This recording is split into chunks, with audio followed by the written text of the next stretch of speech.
Hello, hello. This is a little impromptu off the cuff just to kind of highlight the kinds of interaction that can happen versus fast characters with Amane. So I got Mew here, who's pretty quick character. Not not the fastest, but like can get in pretty quickly. And she's got like a pretty big button, you know. Let's keep it the simple terms. So when she's gonna run at you, I have a couple of recordings to show what I want to show here. Mani's pretty comfortable here. We're outside of our pokes, and we have access to the C button, so usually a pretty comfortable range. Like if we're in this range, I think we kind of lose because our buttons are a bit slower than just this, right? So all the recordings are kind of based off us trying to play at this spacing and seeing what happens. So the first one is she's just gonna dash forward and do this. By the way, I have all the recordings set up to jump and then do an action, just so I can kind of very easily tell when the action is going to happen.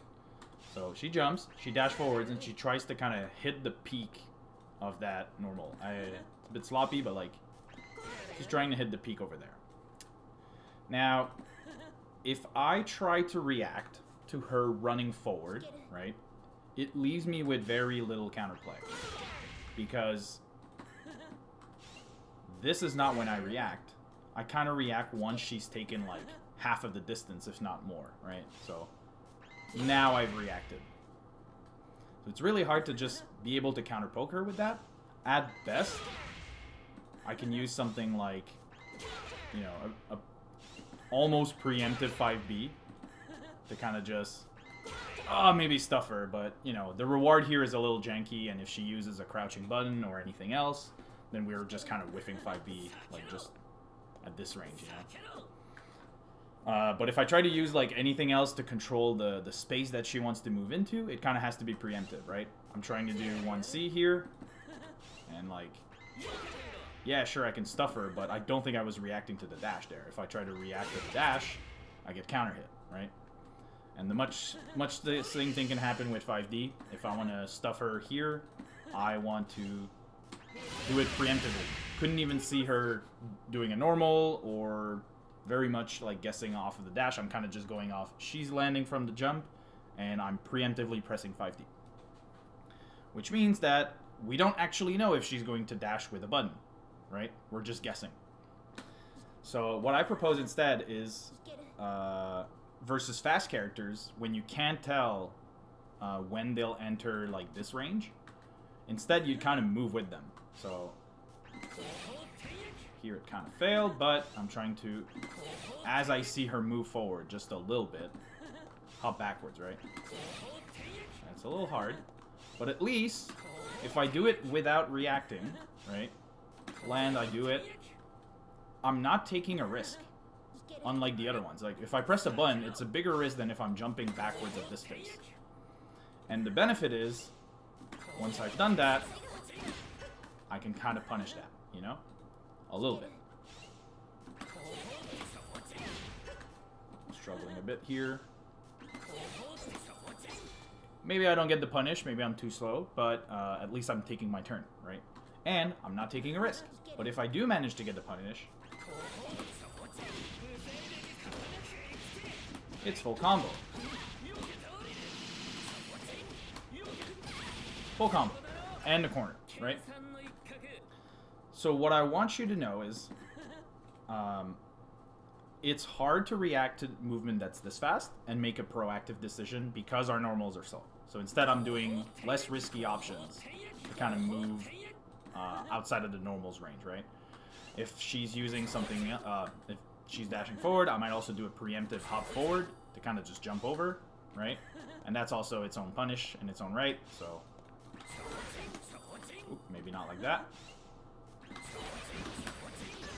Something like that, right? Less damage, but if you're getting like real close to the corner, that's an easy way to kind of jump over them and reset back to a more favorable position. Now, it's possible that she starts doing other things, right? I have a second slot here where she's just going to go with a crouching normal. That normal has less effective range, and it's kind of going to demo for us that we can see her run for a longer period when she does this. So if I try to like counter poke this, I have a much better chance off of seeing the dash, right? Doesn't mean that all my normals will be great. Like if I try to do 1C, she's too fast to kind of go into the dead zone, and I still need to do preemptive 1Cs to catch her, right? But I can at least like counter poke a little more comfortably. A little more. Maybe throw a tornado, right?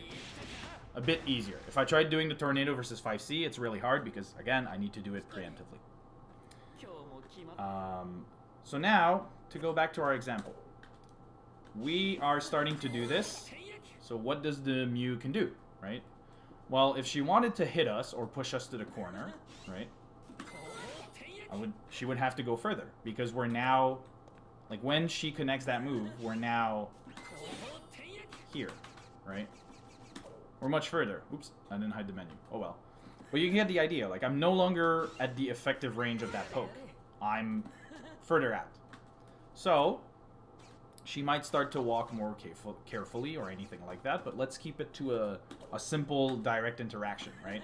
She wants to read on us, I'm going to hop back, and then she's going to chase with an anti-air. Notice how she has to run extra forward, because we're also moving. So this is opening up a lot of opportunities for us to actually see that she's dashing that much forward. In a similar fashion to what I was explaining, it's hard for us to notice that she's running forward, because the movement speed is so fast. But it's also hard for her to see if we're hopping back, right? So she kind of has no way to fully know that we've hopped back. She might just run forward and trust that like we're not taking risks, and then just react to the hop after it's happened. But like that also leaves us with a couple of options, right? Oh, she was hopping forward. She didn't whiff the button, right?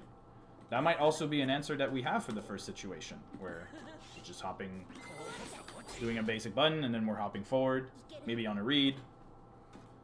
But either way, she's starting to run much further forward. And that's when all of our slower buttons start becoming like much better, right?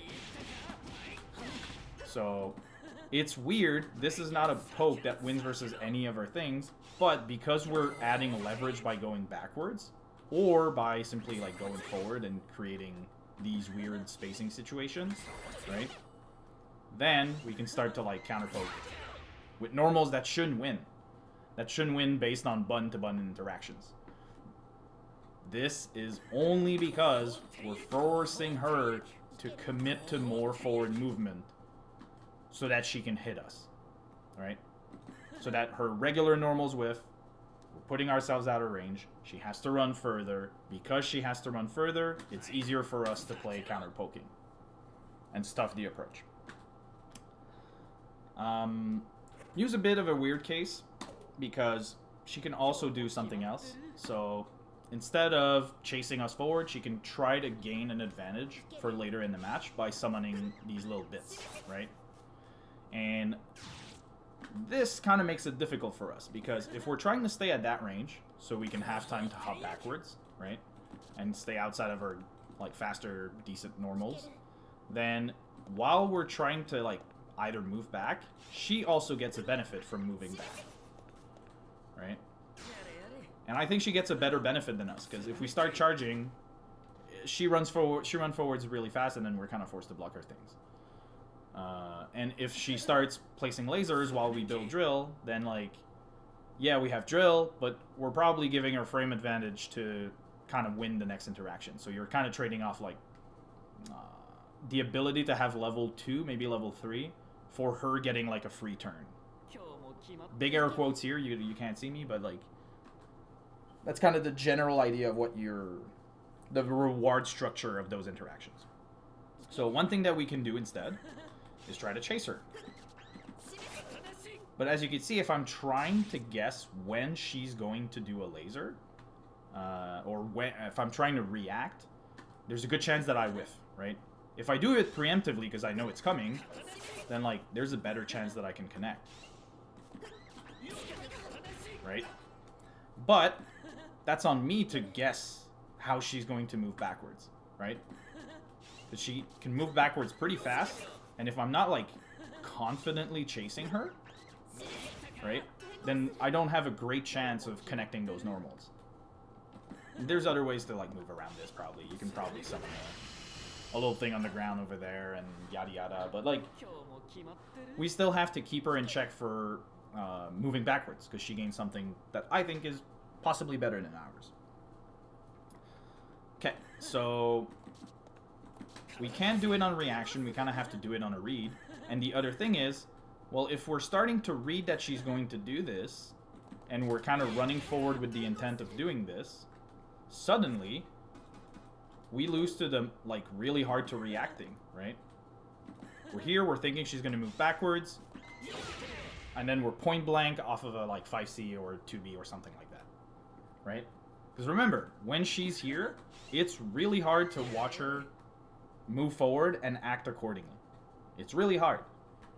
If not even impossible. I don't know, but like, I haven't done the training to do that, but it's just really hard.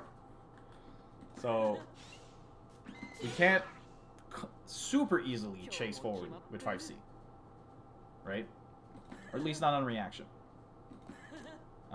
There's another character that kind of does this. Kokonoe also wants to kind of like move backwards and summon Gravitron and a bunch of noise, but she also has fast forward movement. So you get similar types of interactions in a couple of characters across the cast.